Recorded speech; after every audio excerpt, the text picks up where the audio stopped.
want to do some kind of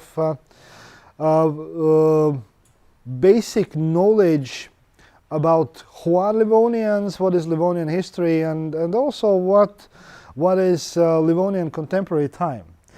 So, as I said, Livonians are indigenous people of Latvia. Livonians are Finno-Ugric tribe, indigenous specifically to Latvia. So there has been times in history that Livonians have lived a little bit within southwest Estonia, just near the Latvian border. But Livonian home is and has always been Latvia. For those who have followed the newest research in archaeology and in genetics, there are actually quite interesting developments and interesting researches on how Livonians and Finnic people in general, where do they come from and how did they get to the places where they live today.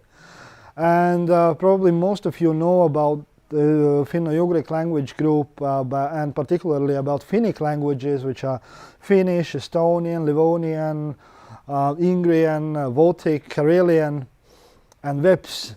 But according to the newest research published by Walter Lang, professor of archaeology in Tartu, so he was trying to answer the question how did the Finnic people get here, from where, and how this history went. So in that research he tried to combine three different aspects. So because usually linguists look through the linguistic perspective, through the languages, archaeologists look from the artifacts that they dig out from the ground, and genetics look for actually very big pictures of how people are related between themselves. So when these three disciplines comes together, and this is what Walter Lang did in his research, and he published 2 years ago a monography about arrival of Finnic people. And in that monography he describes that Finnic people were arriving to the coast of the Baltic Sea through river Daugava. Daugava, which is also known as Väinä in Finnish, which is the main river of Latvia.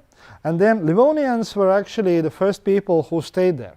And then afterwards all the others went north and started splitting, becoming Finns, becoming Estonians, becoming Karelians.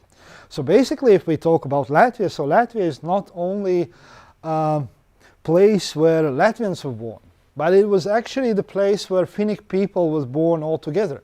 So basically it's actually Finnish homeland as well, a little bit. And of course, this relation, so people sometimes ask like how different or close Livonian is to Estonian and Finnish. And I would say that Estonian and Finnish are maybe more close than Livonian, because Livonian is kind of older, it's veered off, it is, and it has been in very long time in contact with Baltic languages, so it's especially sound-wise, it sounds quite different. You will hear afterwards for Baiba will read her poems, and just I will give a couple of examples. Maira will help me with that. So I will read in Livonian 1 to 10, and Maira will try to do the same in Finnish. So Estonian is somewhere in the middle. So 1, yksi, kaks, kolm, neljä, viis, kuus, seis, koodeks, iideks, kim. So there are similarities, but sound-wise it's actually very, when Finnish people or Estonian people they try to read Livonian text when it's published, written down, then actually you can get pretty much what the story is about. But once you hear it, it's almost impossible to even distinguish words. So this is a small map. Maps are actually important. Maps show quite a lot of of what's happening in the world. So Livonians used to inhabit actually quite big area in Latvia. So in today's term of, if you look at today's Latvia, so areas populated by Livonians somewhere in the history is almost 1/3 of the country. So this is of course River Daugava surroundings, then all around the Riga Gulf. Actually Riga Gulf in Estonian is called Livonian Gulf, Liivilaht. And Livonians also lived where today, current day Riga is. So in Riga was actually built to avoid building a German city within Livonian settlements, but it was still built on 2 villages that belonged to Livonians. So and a hill fort as well. So Livonians actually are very old in terms of history. First time Livonians were already mentioned in 11th century in Russian chronicle. Also there is a chronicle of Henricus that is meant so that usually is perceived as a source of Latvia's and Estonia's ancient history. So it talks about 13th century, about Germans coming to these areas. But if we look without this contemporary view, this is basically a story about Livonians and their neighbors. And this is also a book where the first Livonian phrase is recorded. It's actually first Finnic phrase ever recorded in general, and it's maga magamas that Livonians are saying to Estonians, and just in the next sentence the first Estonian phrase is recorded where Estonians are answering Livonians magadak. So also the oldest buildings in Latvia, like first church in Ikstile or Yksi kylä, is actually built in Livonian settlements. So this is the reason why we come back to this Latvia as a homeland for Finnic people, but it is also this Livonian presence is what has defined today's Latvia. If we because it is huge area that Livonians were living, and if you look at contemporary Latvian, and of course by the time lots of Livonian has had, and Livonian culture has had enormous influence on how Latvian looks like. There is maybe the most easier to see signs are in Latvian language. Those who have been in Latvia have noticed that Latvian language has stress on the first syllable, just like Finnish and Estonian does, and that's Livonian. There are many words in Latvian like puika, which is the same Finnish poika. There are, for example, maksat, maksa, and many more words being used on everyday basis. But the best, for those of you who can see the map, so you can see that there are these Livonian areas, but if we look contemporary on the Latvian dialects and how Latvian sounds like, so that we can see that actually this green part is what is base, it's a mid-dialect of Latvian, it's a base of Latvian literary language. So this, and if you compare these two maps, just switch forwards and backwards, then you can see that actually this green line goes on a border between Livonians and other Baltic tribes living at that time in Latvia. Latgalians in eastern Latvia, Semigalians, south, and Silonians, and also Curonians on the western part. So, and here these blue are actually Livonian-like Latvian dialects, which have even more of Livonian impact than normal standard Latvian. So basically what they represent, you can see the same areas. That's actually a question where the people go. So how does extinction looks like? How does the nation becomes extinct? And sometimes it's perceived just like a person dying, that person dies and nothing stays. But it's actually, languages and cultures do not go extinct like that. So people stay, culture changes. cultures are changing, languages are switching, and they are retaining something from what they take over, but people don't die. And what this map actually shows, that Livonians, after those 800 years, Livonians are still there, so they are speaking Latvian, some varieties of Latvian, but there is still this Livonian base under it. So, and that actually makes it quite, in terms of how to define what is Livonian and what is not, it makes it actually quite hard to do that, because on one hand, Livonian is something very different from Latvian. So it's a separate language, it's a separate cultural layer, it's a separate community. On the other hand, Livonian and Latvian are the same, because they are the same people, there are the same traditions integrated in Latvia. So Livonians are kind of integrated and disintegrated at the same time. So this history that 800 years ago is very different from what is now, and how does it look today?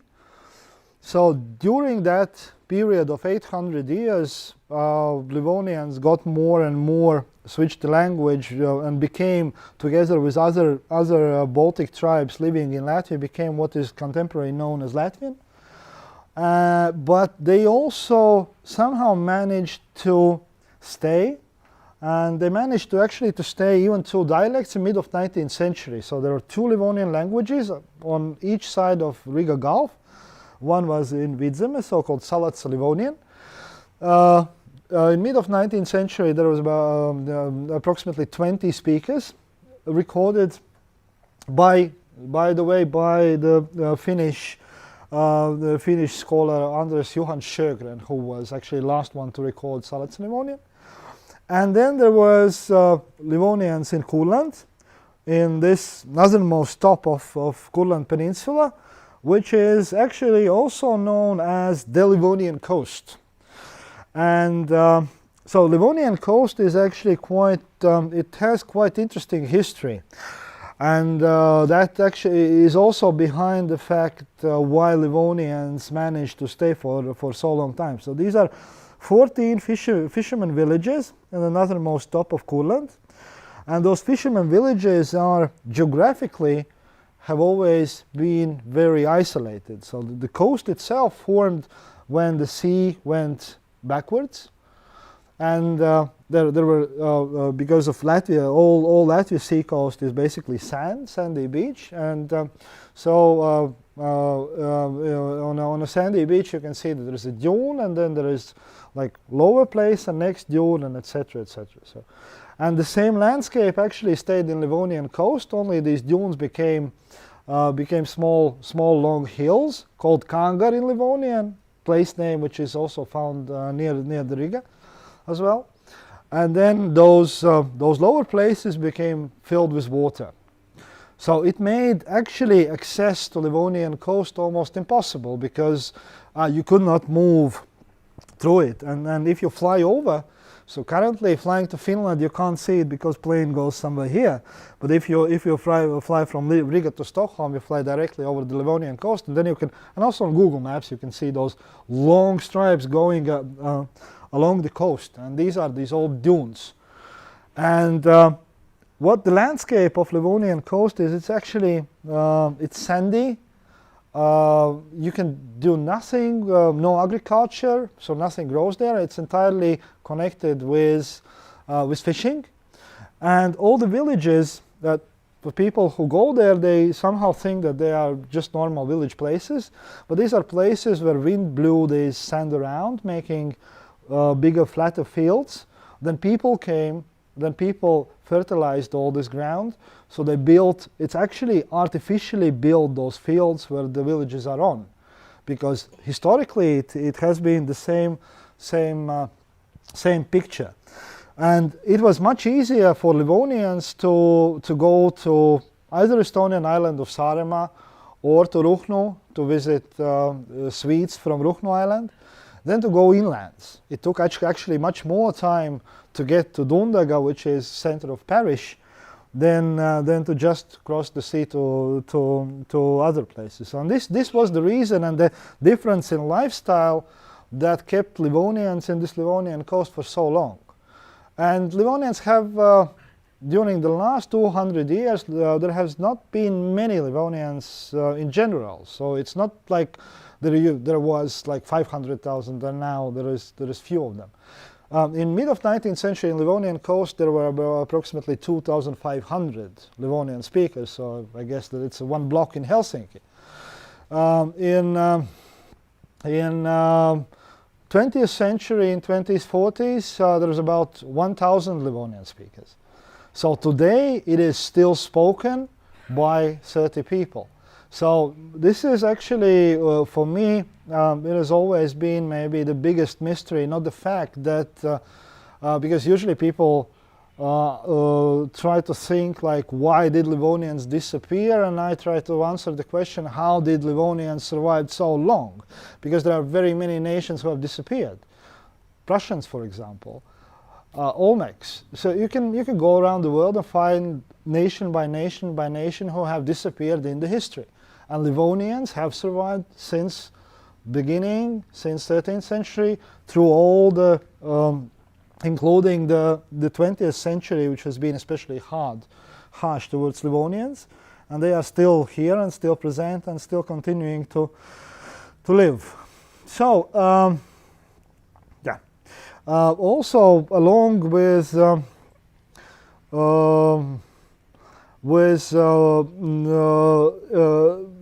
this separation from inland, Livonian coast not only retained traditions connected with the sea, and but it also retained quite a lot of different intangible culture, like folk costumes, like folklore. It's an enormous amount of Livonian folklore actually recorded. So usually people are trying to measure like how much units of folklore we have per person. So for Livonians of 1920s, there were 8 folklore units per person recorded. So if you currently, if you take them down for 30 Livonians, it's of course much better statistics, although not in a good way. But there are also some traditions and also like in very simple things that are still living, like for example food. So Livonians have some ways of making food which are quite special. One very characteristic thing, for example, for Kurland Livonians is mixing meat with fish, which is quite general, or mixing fish with milk products, which in eastern Latvia, for example, people don't understand how it's possible and why it should be done. But the reason is quite clear, because you have much more fish than you have a meat, and so you use fish just to extend meat, etc. So and there is also one. Actually, I don't have a picture. Actually, one interesting kind of pie, which is actually quite known in Latvia. It's called sklandrausis. This is a heritage food from Kurland. It's also lately has been included in European food heritage list. And but it reminds for you, it's actually quite familiar because it reminds Karelian pie, only it's filled. It's a rye-based pie, but it's filled with potato mash and carrots. And carrots are actually innovation of Kurland. But if you look in Kurland, then you can see carrot pies only in northern part, that type of Kurland, because southern there is a little bit different. So they're not pies; they are bigger breads. So this is actually also one piece of heritage that has been integrated from true Livonians into contemporary Latvian culture. So in 20th century, this Livonian coast actually, it was through all the centuries, it was very peripheral. So nobody actually needed that. People stayed quite isolated with their lifestyle and everything. But in 20th century, 3 things happened in a row that absolutely changed all Livonian history entirely. So first thing was First World War. when German army was actually entered territory of Latvia, and it was occupying one part of Latvia, namely this Kurland, western part. People, many Livonians already fled before the German coming, so they fled the coast. But on the Estonian island at the same time was standing Tsar Russian army. So and Germans were fearing that Russians will attack over the straits, and they ordered all the people who stayed there to leave the homes. And that's what they had to do. And also this western part of Livonian coast was also entirely burned down. So there's only one house actually that has survived that era. In Livonian it's called Ulzaitabaig, which means expelling time. And the only house surviving it is currently on the show at Latvia's Open Air Museum in Riga. So from Lūž. And then people living 4 or 5 years in exile started to come back after First World War. And they resettled, and they had to actually rebuild everything. And especially, again, remembering that it's impossible to make any agriculture. So it's entirely fishing-based village lifestyle. So the same thing happened again in the Second World War, because the situation was again the same. And Kurland was occupied by German army. In Saaremaa was Russian army, and also people were ordered out from the coast. So it was second expelling time for Livonians, and of course people who fled west or were taken out east to Siberia. And then when people again came back to the Livonian coast, then the third thing and the final attack that happened was that all the western coast of Latvia was declared border area of the Soviet Union. That meant one thing.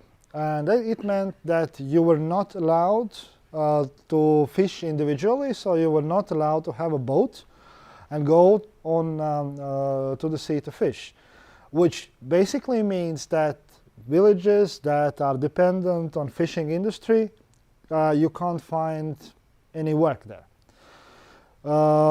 It was very different in this sense from all the other areas in Latvia or Estonia as well, or Lithuania, because in all these areas, except maybe Curonian Spit, in all these areas, if you could not fish, you could just turn inland and start doing some agriculture, because there is fertile land just next to the sea.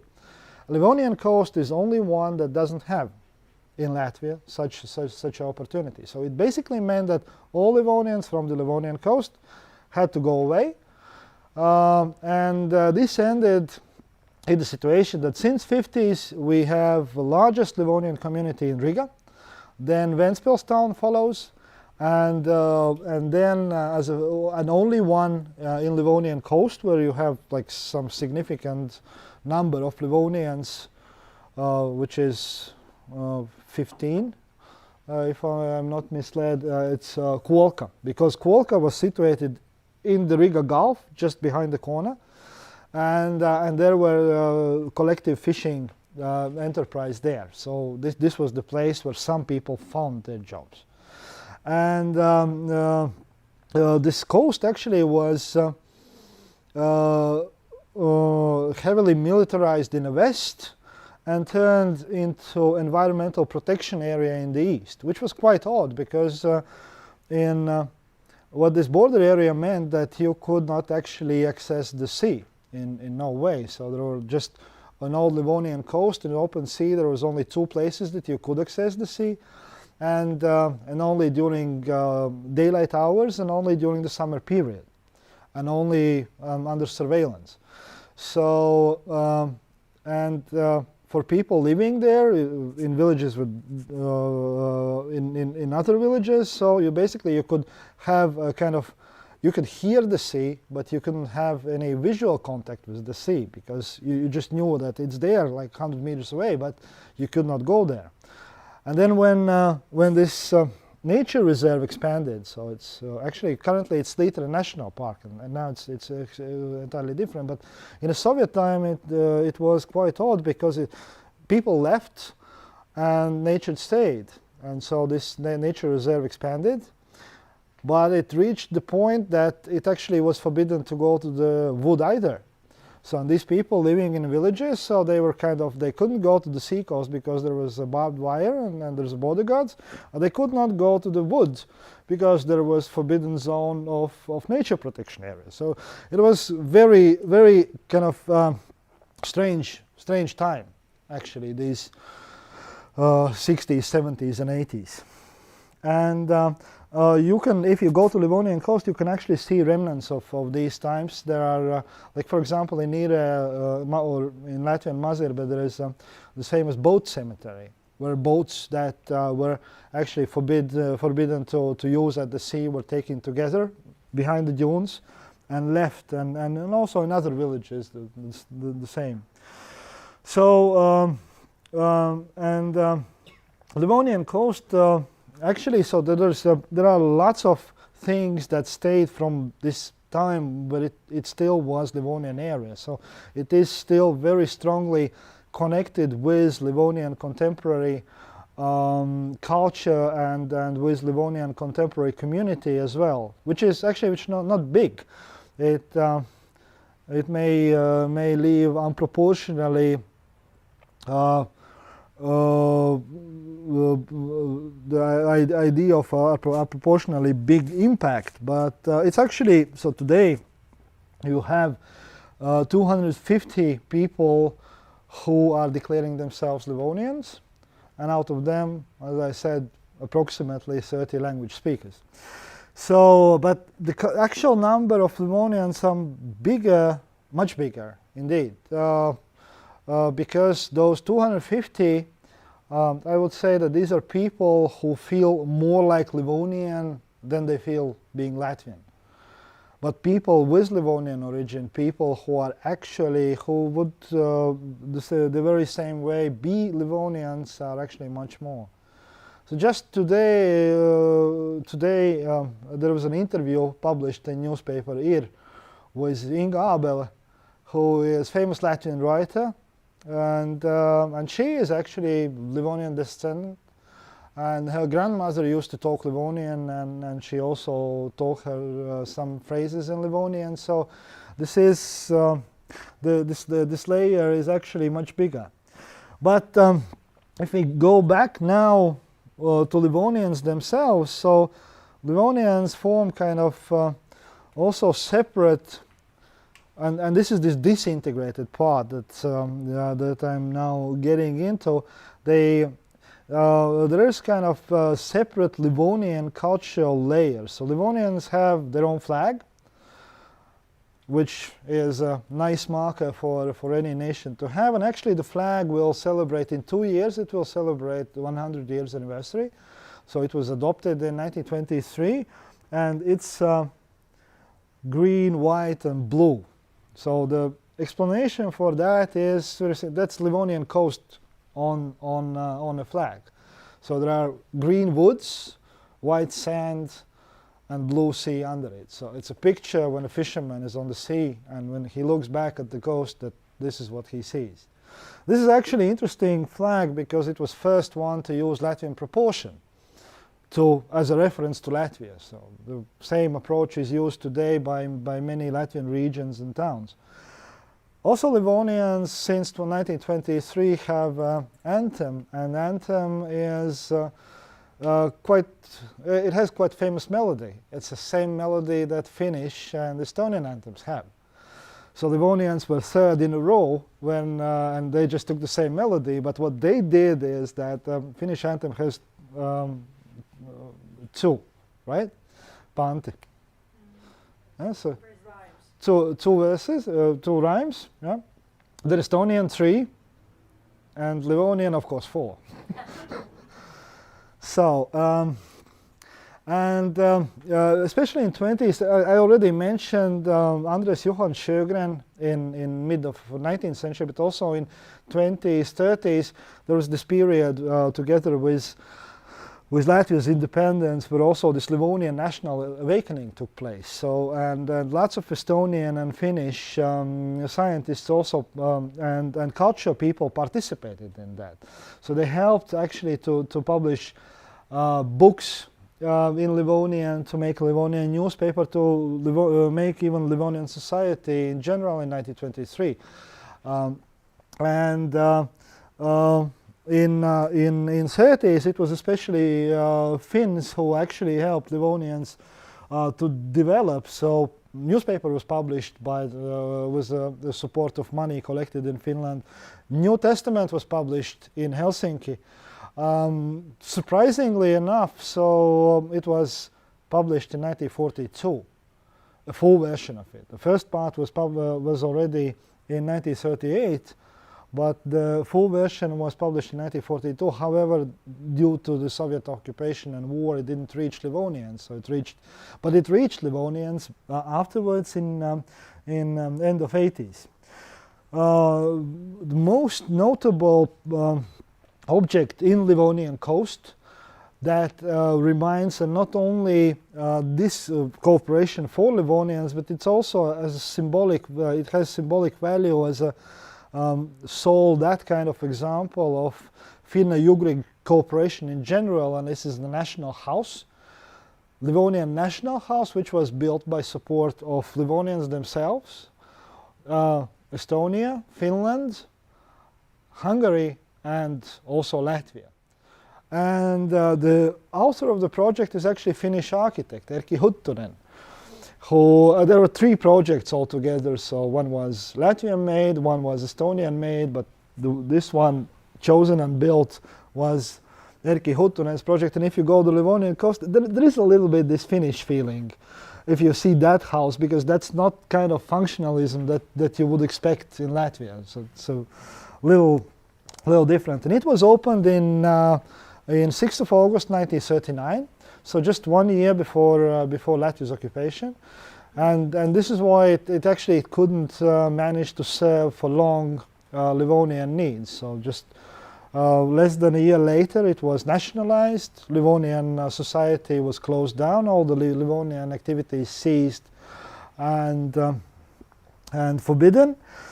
And this Livonian community gave it back, or first gathered in this national house in 1989.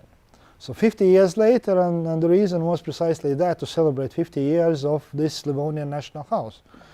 So, and because this was a moment where Livonians themselves kind of returned to the Livonian coast from all the places they were exiled. For people from abroad came, also from Finland for first time to Livonian coast, who were allowed in. And so it was decided to have this on the first Saturday of August Livonian festival. And since 1989, every year, the first weekend of August, there is Livonian festival, which today is the biggest event and maybe the best possibility to introduce to Livonian culture. Of course, because most of the Livonian community living outside the Livonian coast, the culture is in many senses kind of imported back there, but it is still very important place and time. And also at around the same time, there is one other tradition that was born a couple of years later in 1992. There is a children's summer camp. Today it's called Children's Summer Camp and School. These are 10 days in the summer where children, again, from all the places they are living, they come together. And then for 10 days live in Mazirbe, trying to learn Livonian language, Livonian culture, and this is actually the sole program or kind of event that is really that you can as a kid study Livonian, and attendance is actually quite huge. So if I told about those 250 official Livonians, during the summer camp there are 48 kids this year were participating. So this is actually, this alone shows that, and these are only those who were allowed in because of coronavirus. So that actually the real interest would be much bigger. And this was the first year where this summer camp actually happened was it was for first year fully supported by Latvian Ministry of Education, which was a big achievement. And another Finnish person visiting Livonian coast was Martti Ahtisaari back in 1996. He flew on a helicopter from Naantali to Livonian coast, so it was quite interesting because they even made tarmac roads for that celebration leading to Mazirbe. So, and looking back, it's actually so one of the reasons why Livonians have managed to stay for so long is also that that Livonian identity is kind of very strong. So even being small in numbers, they are very active, and they are very proud of who they are. And this has been in all times. So in 19th century, one of the reasons why Livonians got problem was because they made a mess against local landlords. Also during the Soviet time, it was Livonians were still quite active on keeping their national identity, although for that time it was kind of very brave to do something like that. So in 60s what they did was that they used birthdays for gatherings. So the people just came together, so they celebrated big birthdays and they were talking Livonian, and next day everybody went to KGB. It was the same, which is just birthday party switched there. So what they came up with different solution in 1972. Actually, the solution idea about it came in 1971. The idea was that we have to legalize that because it's kind of boring just moving this party around. And then they decided that they would use the constitution of USSR and request special and folk groups made for Livonians in Riga and Ventspils simultaneously. And these became the places, so it was, they had official name of folk groups, but these became just like these cultural centers or societies where people came together. So they were singing, they were studying Livonian, they were speaking Livonian, and so this was the way how this Livonian culture survived also during the Soviet times. And they were during the Soviet times, although no books in Livonian were published, but they were making books. They were kind of writing them still. And then in 1978, one very important thing happened for Livonians, actually a number of important things. So first one was that in Soviet Union, a list of the nations was shortened, and those nations being too small in numbers were erased from that. So basically it meant that you were unable to get the name Livonian into passport. And that of course caused a protest letter written by Livonians, initiated by Livonians, and signed by many Latvian, big Latvian intellectuals. And it, of course, it ended with no result. But the idea itself, I think, is kind of very big act of bravery for that time, especially for such small community like Livonians. What they did next was they opened, but this plan existed also before. They opened memorial stone in Western Livonian capital, Pisa, or Miķertonis in Latvian, which commemorates 3 Livonian poets buried in the cemetery. So it was forbidden zone, so it was impossible to enter there. It was heavily militarized, and this it was just next to the big radio telescope that's currently Ventspils Radio Astronomy Center, which was in the most top secret objects in the Baltic states, also located in the Livonian coast.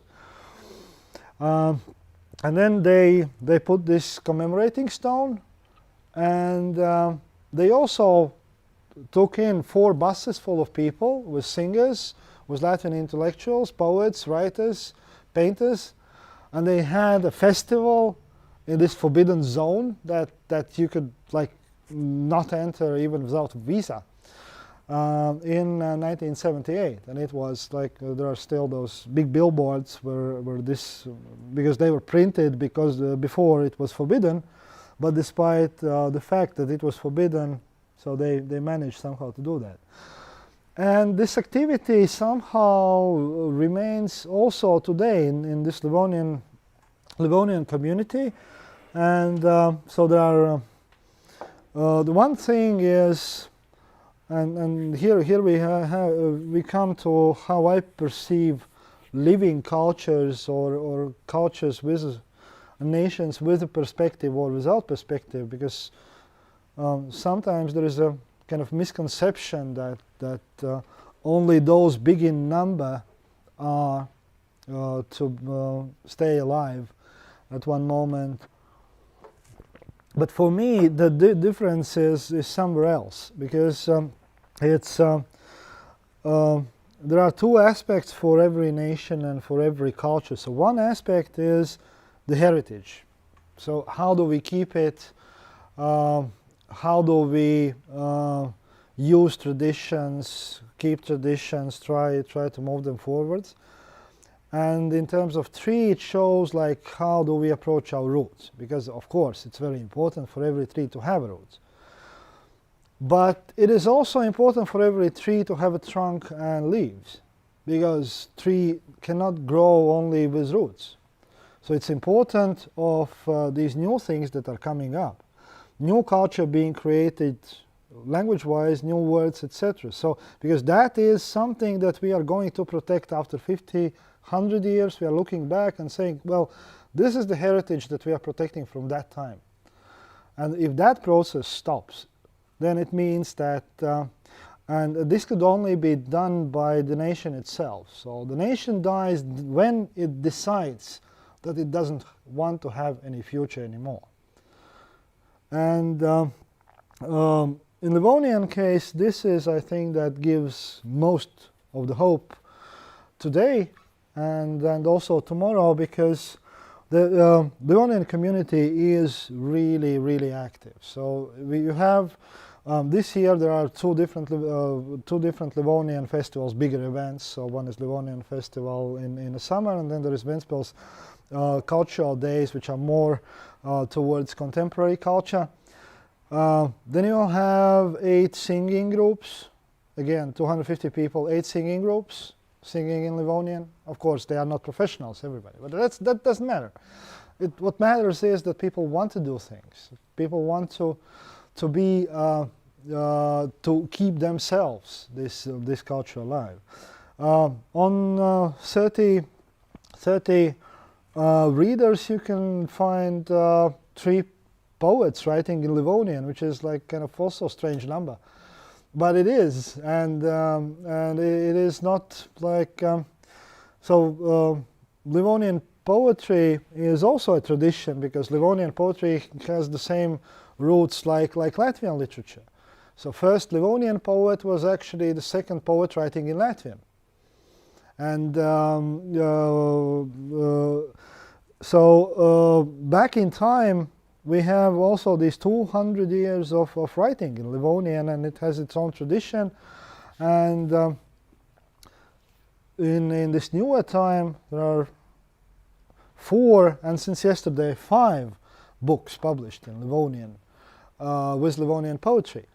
And one of them, Trillium, which was meant for which was first Livonian poetry translations into English. So a year ago it received Latvian Literature Annual Award for what's in it, and that's actually the biggest recognition for Livonian literature ever. But on one hand, but on the other hand, it also shows that, well, yeah, Livonians are small in numbers, but you try to stay, even with with culture such small in numbers, but you somehow try to stay in the competition. So you're not the poetry that that has been published in Livonian in this newer time. It's not its main value is not being Livonian.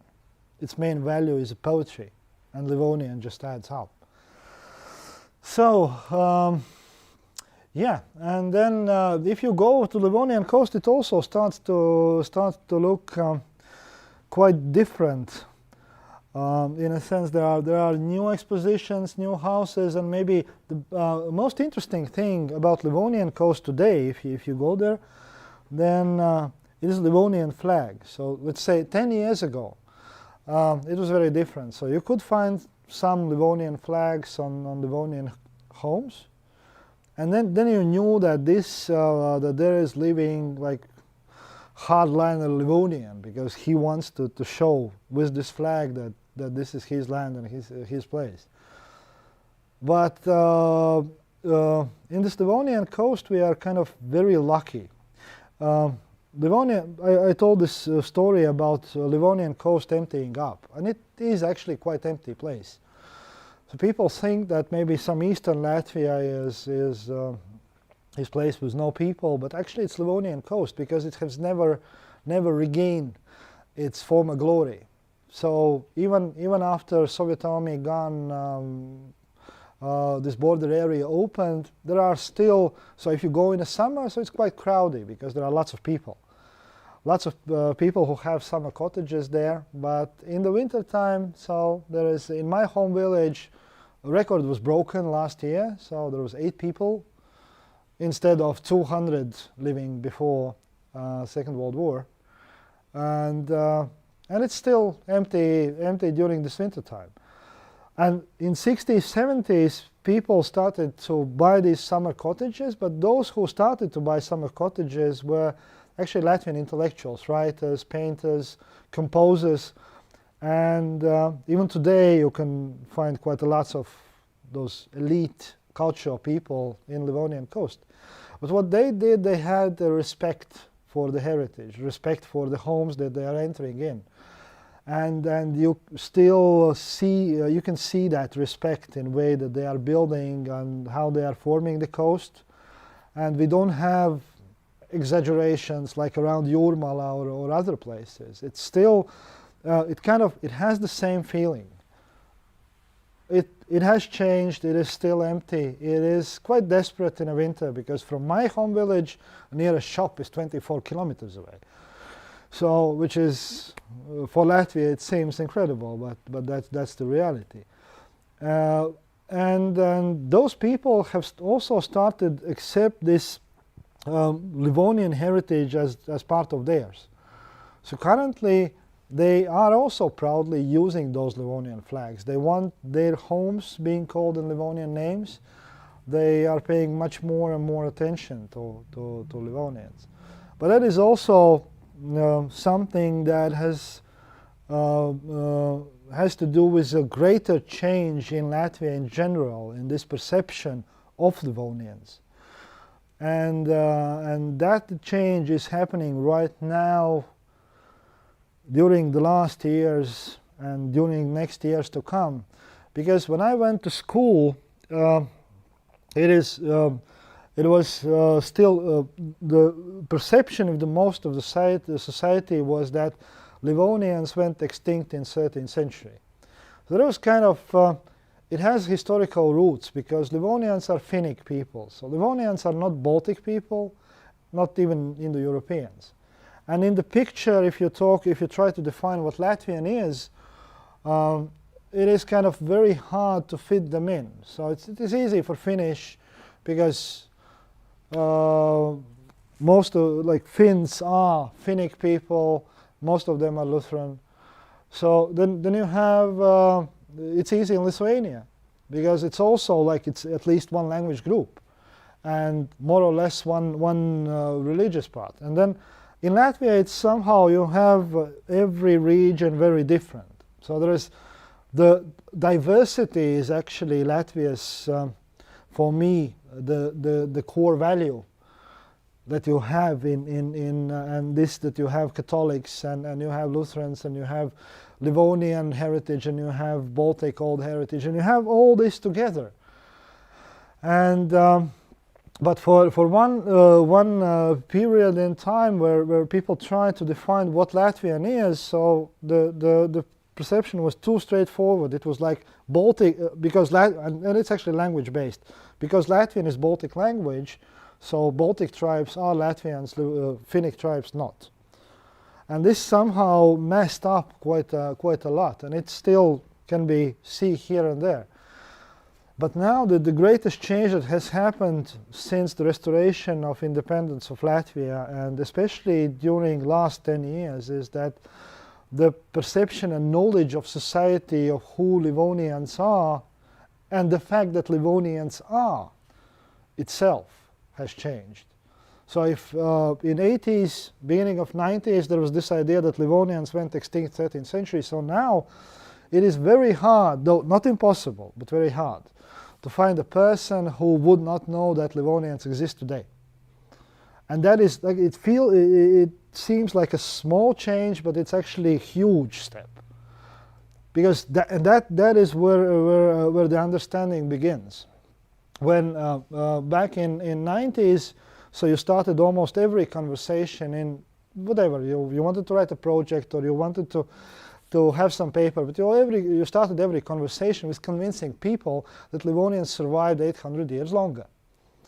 So now you can really talk about what matters. You can skip all this introductory part. And during the recent years, I think that for first time there is this understanding that is building of not only of Livonians as something very interesting in terms of history, and because what Livonians basically are, it's a living dinosaur. It's something that has a history of more than 1,000 years, and which is still present, it still can be found. But now it's also understanding, there is building understanding of that Livonians are not only something separate, but it is also a value that belongs to all Latvia. And Latvia would be a very different country. It would be a very different nation, very different language, if not Livonians there. And this is, I guess, in recent years, this paradigm change, it is really, really important. So that was, I don't know how short or long, but yeah, thank you. And it's